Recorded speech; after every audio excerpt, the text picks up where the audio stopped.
네, 첫 번째 경기 아스날 대 이제 사우스햄튼. 자, 일단은 지금 이 경기 같은 경우에 경기 양상을 봤을 때 아스날이 그런 볼 점유를 하는 데 있어서는 매우 우세할 것으로 보여요. 왜냐면 사우스햄튼 자체가 볼 점유에 대해서 굉장히 좀 약한 모습을 보이기 때문에 어느 정도 아스날이 좀 주도권을 가질 것으로 보이고, 그리고 현재 지금 측면 수비가 취약한 사우스햄튼이기 때문에 그런 측면 공격에 강점이 있는 아스날이 사우스햄튼을 공략하기는 굉장히 좀 쉬워 보일 것으로 보여요. 그러다 보니까 이거는 일단 지금 아스날이 아무래도 맨시티랑 승점 차이가 얼마 안 나기 때문에 무조건 지금 이겨야 되는 경기이기도 하고, 그리고 최근 경기력, 그리고 분위기, 전력 등 아스날이 뭐 사우스햄튼보다 전부 우세이기 때문에 요거는 일단 승을 본다면 아스날 사이드를 볼 수밖에 없어요. 그리고 지금 원정에서의 그런 사우스햄튼의 공격력, 네, 지금 많이 안 좋아요. 그러다 보니까 지금 현재 아무래도 여러가지 상황을 봤을 때는 사우스햄튼이 반전을 기대하기는 약간 어렵지 않나 약간 생각이 드네요. 자, 그래서 일단 뭐 사우스햄튼이 원정에서 지금 공격이 굉장히 안 좋은데, 그만큼 지금 원정에서 3경기 연속 지금 무득점으로 아무래도 공격 전개가 지금 굉장히 좀 아쉬운 상황이다, 이렇게 좀 보여집니다.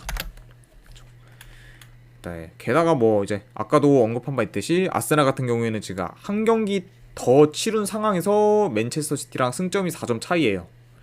그러다 보니까 맨체스터 시티가 만약에 다음 경기 이기게 되면은 경기 수는 같으면서도 승점이 1점 차이까지밖에 안 나기 때문에 이 경기 아스날이 어떻게든 이기려고 할 겁니다. 그러다 보니까 지금 뭐 아스날 같은 경우에는 웨스트햄 상대로도 2대0으로 이기다가 2대2까지 집중도가 좀 낮고, 그리고 사카가 페널티킥 실축하면서 분위기까지 다 날렸기 때문에 2대2로 이제 무승부를 거두면서 분위기가 굉장히 좀 다운된 상황인데, 이번 경기 이겨서 무조건 분위기 전환을 하려고 할 것으로 보이네요. 그래서 아스날 승에 요거는 마인스까지 한번 보는 경기, 이렇게 한번 보도록 하겠습니다. 아스날 승에 이제 핸디로 보면은 마인스, 이렇게 한번 보도록 할게요. 자, 두 번째 경기 에스파놀 대 이제 카디스. 자, 일단은 요거는 최근 라인업과 비교했을 때 결장자 누수를 보면 에스파놀 같은 경우에는 결장자는 크게 없습니다. 그리고 반면에 카디스 같은 경우에 주전 미드필더 한 명 결장, 요 정도로 체크해 볼 수가 있고, 자, 에스파놀 지금 굉장히 좋지가 않죠. 6연패로 지금 강등권에 있는 상황입니다. 그리고 특히 지금 에스파놀 같은 경우에는 수비가 굉장히 좋지가 않아요. 그러다 보니까 지금 매 경기 2실점 이상, 즉 멀티 실점 뭐 이상 꾸준히 하고 있습니다. 그렇죠. 그래서 일단은 지금 최근에 에스파놀의 그런 실점을 어느 정도 보면은 최근 5경기 기준 뭐 13실점으로 수비 밸런스가 지금 굉장히 무너진 모습을 많이 보여주고 있습니다. 그래서 지금 에스파놀 같은 경우에는 수비가 개선이 안 되면은 계속해서 좋은 결과를 내기는 많이 어렵지 않을까 생각이 듭니다. 자, 그리고 일단 지금 카디스 같은 경우에 이번 시즌 홈에 비해서는 이제 원정 경기력이 굉장히 좋지가 않았어요. 그래서 카디스 하면은 아무래도 홈과 원정에서 경기력 차이가 심한 팀 중에 한 팀이라고 이렇게 볼 수가 있는데, 최근 지금 원정에서는 3경기 연속 지금 무패 행진을 달리면서 굉장히 좀 기대 외에 그런 좋은 모습을 보여주고 있고, 그러다 보니까 현재 지금 기세로만 봤을 때는 에스파놀보다는 카디스가 훨씬 더 좋은 상황이다, 이렇게 보여집니다. 그리고 전반적으로 양팀 다 골 점유율이 그렇게까지 높은 팀은 아니에요. 오히려 낮은 팀에 속하기 때문에 한 팀이 이렇게 점유율을 주도하기보다는 다 비슷하게 그냥 점유율은 유지할 것으로 보이고, 그러다 보니까 양팀 다 어느 정도 공격 기회도 좀 균등하게 가져갈 가능성이 있다, 이렇게 봅니다. 게다가 지금 양팀 다 수비가 그렇게까지 좋지가 않아요. 물론 카디스는 홈에서 수비가 좋긴 한데 그에 비해서 원정에서는 수비가 약간씩 불안한 모습을 보이기 때문에 그게 좋지가 않고, 에스파놀은 원래 뭐 그렇게까지 좋지가 않기 때문에, 그리고 공격성이 좀 어느 정도 있는 팀이기 때문에 만약에 이제 이 경기가 진행이 되면은 저득점보다는 약간 좀 다득점 사이드로 갈 가능성도 네, 충분히 있어 보입니다. 갈 가능성도 충분히 있어 보이는 경기. 그래서 그러다 보니까 배당 대비로 했을 때는 분석 결과 봤을 때 이거는 그냥 카디스 쪽 프랜스만 보고, 이거는 배당 대비 한번 네, 2.5 기준 오버 네, 도전 한번 해볼 만한 것 같아요. 그래서 카디스 프랜스의 2.5 기준 오버 이렇게 한번 보도록 하겠습니다. 그 다음에 이제 세 번째 분데스리가 경기, 아우쿠스 이제 브루크 대 슈투트가르트. 자, 일단은 지금 결장자를 봤을 때 아우쿠스 브루크는 네, 주전 골키퍼가 지금 한 명 결장, 그리고 수비수 한 명 결장 이렇게 보여지고, 그리고 슈투트가르트 네, 주전 수비수가 지금 한 명 결장입니다. 그래서 이렇게 일단 결장자 누수를 체크할 수가 있고, 자, 최근 지금 아우쿠스부르크 같은 경우에는 주전 골키퍼가 결장한 이후에 급격히 좀 수비가 무너진 모습을 많이 보이면서 실점이 지금 많은 상황입니다. 그러다 보니까 지금 최근 3경기 기준으로 이렇게 봤을 때 8실점으로 수비가 굉장히 좀 불안한 상태고, 그리고 지금 현재 이 두 팀의 그런 경기력만 봤을 때는 저는 아우쿠스부르크보다는 슈투트가 더 좋다고 생각을 해요. 그리고 이제 지금 특히 슈투트 같은 경우에 직전 이제 도르트문트와의 경기에서 2대 0으로 이제 완전히 뒤지는 상황에 퇴장까지 당했는데도 그 경기를 이제 3대 3 무승부로 만들었죠. 그런 걸 약간 만들어내는 거 보면은 지금 현재 슈투트가르트는 뭐 쉽게 그렇게 무너지지 않는 그런 팀인 거를 좀 알 수 있다. 이렇게 지금 볼 수가 있어요. 그만큼 지금 슈투트가 약간 좀 패배 기운 같은 게 그런 게 전혀 보이지가 않는다.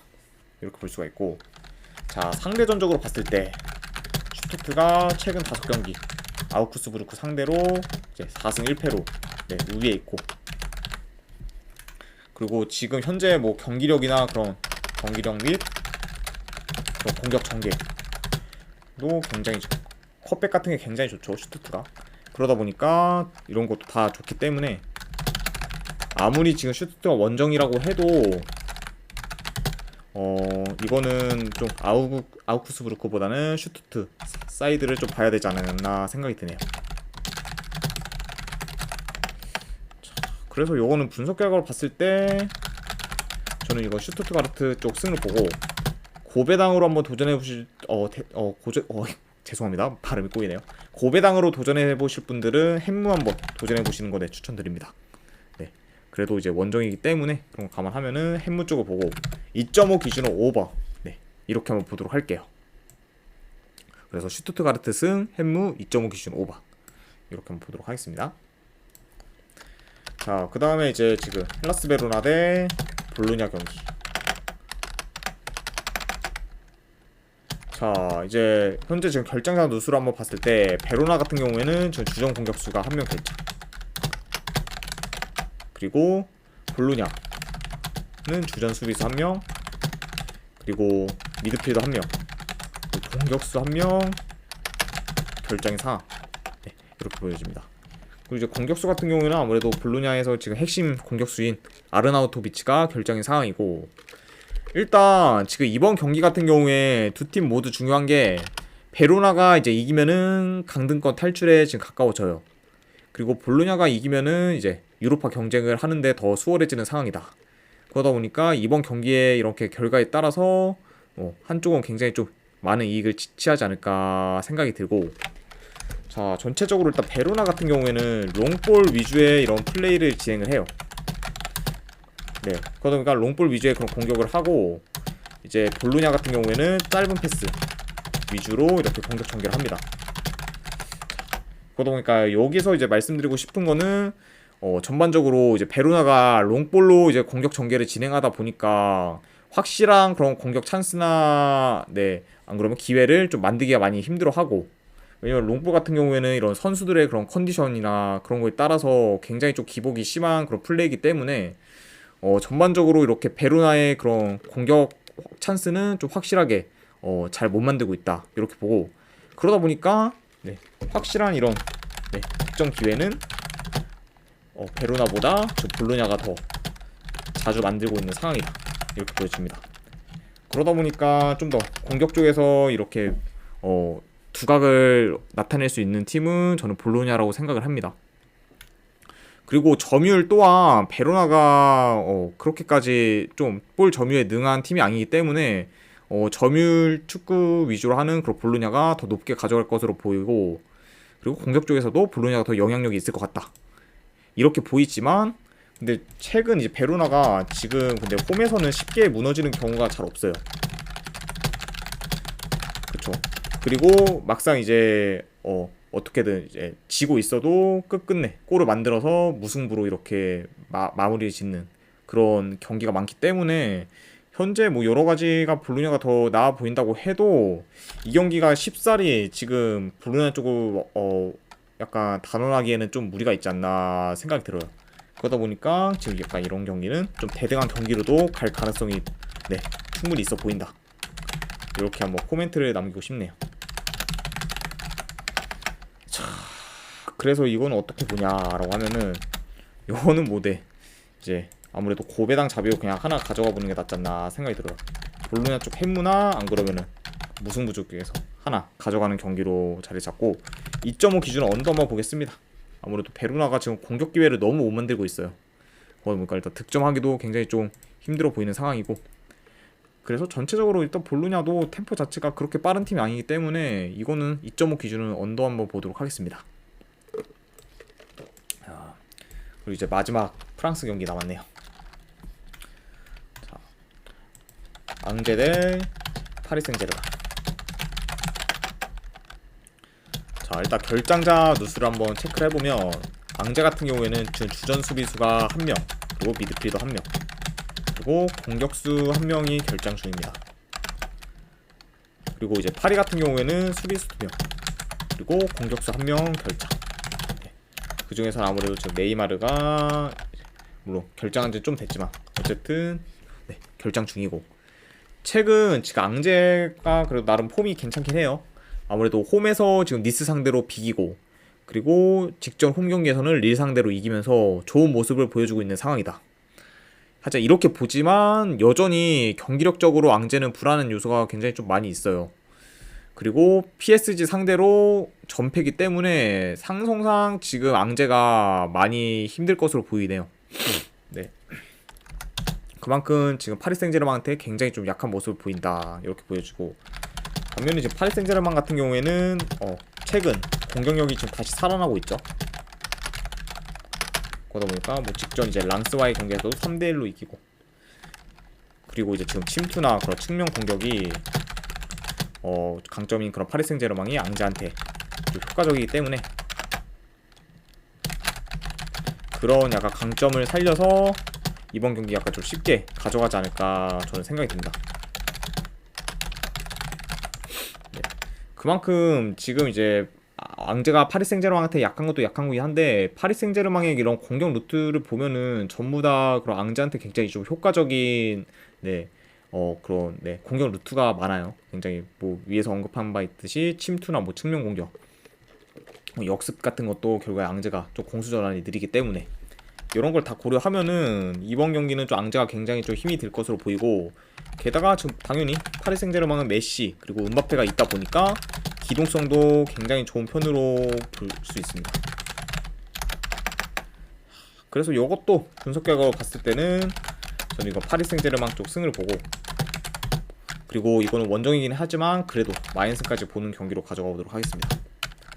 그 다음에 3.5 기준은 오버 볼게요. 아무래도 이렇게 해서 파리 생제르맹 쪽 승, 그리고 마인 승, 그리고 3.5 기준 오버, 이렇게 한번 보도록 하겠습니다. 자, 일단 오늘 이렇게까지 해서 분석은 전부 다 끝이 났습니다. 추천이나 즐겨찾기 한 번씩 눌러주시면 감사드리고, 오늘도 끝까지 봐주신 분들 진심으로 감사드립니다. 감사합니다.